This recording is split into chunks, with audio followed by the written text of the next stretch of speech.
All right, week 5 college football breakdown. A nice Pac-12 matchup late on Friday night. The Huskies of Washington, 4-0 start to the season, traveling to another undefeated team to the Rose Bowl to take on UCLA. Washington on the road is actually favored in this one. They've looked good the last few weeks. Market seems to be reacting. Seeing 2.5s right now. It opened up 3.5, and a total at 64.5. That's where I'm going to look in this game. This game checks a lot of boxes for the over. Two really fast-paced teams. I mean, Chip Kelly, we know what kind of offensive coach he is. I think people have kind of forgotten about that because it took him a while to rebuild UCLA. Chip Kelly is as much of a genius as he's ever been. And this is a team that's running as fast as a Chip Kelly offense has ever run. They're really starting to push the tempo this year. And Washington is a team with Kalen DeBoer. They're well above average pace-wise as well. So pace is a check.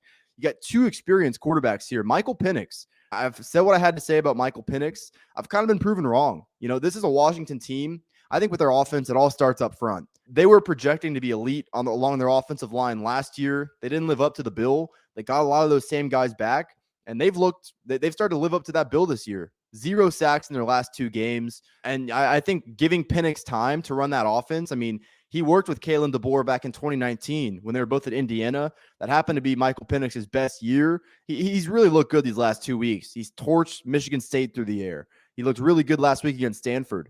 I don't see much reason why he won't be able to do that in this matchup.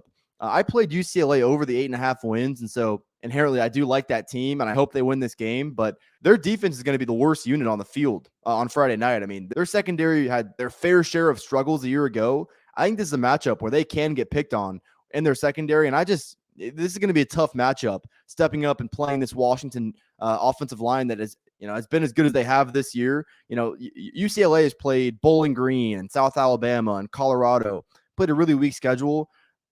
They're going to get a wake-up call, at least their defense is, in my opinion, in this matchup. On the other hand, though, I love this UCLA offense. I just raved about Chip Kelly. Dorian Thompson-Robinson, quite frankly, I mean, he's a fifth-year starter at this point. And he's gotten better year after year after year. Struggled a little bit back in 2018 because he was 18 years old. He's gotten continually better throughout his career. He's a threat with his legs, right around that 8.5, 9-yard attempt range. I mean, this year he's completing 75% of his passes. So I think that tells you all you need to know about DTR. Within that fast-paced system, with how efficient he's become, I think he's a huge threat in this game with both his arm and his legs. But there's another element to this offense that will go overlooked. I mean, Zach Charbonnet for UCLA. You remember him back from his days at Michigan? I mean, he is a true bruiser at that running back position. Well over 5.5 yards per carry last year. Well over 1,000 yards as well. This year, 6.8 yards per carry. I know Washington has been able to stop Jarek Broussard from Michigan State and Stanford, who can't really run the ball. This is a major step up in competition for that Washington front seven. And, given how many different ways UCLA can create explosive plays, I don't see why this UCLA offense wouldn't be able to have success in this matchup with the pace, with how I like both of these quarterbacks, with the coaching acumen on both sides. 64.5 is too low. This should be in the upper 60s. And, quite frankly, I know you have to price these games accordingly. This is a game that could very well get played in the upper 70s, maybe even into the 80s. This game checks a lot of boxes on the over. Thought this number was short. So I did play this over in the Washington UCLA game for 1 unit. That's 2 plays on a Friday night, first time all season. So yeah, should be a good Pac-12 matchup. I'll be rooting for UCLA, given my preseason bet. But ultimately, think the over is the best way to play this one.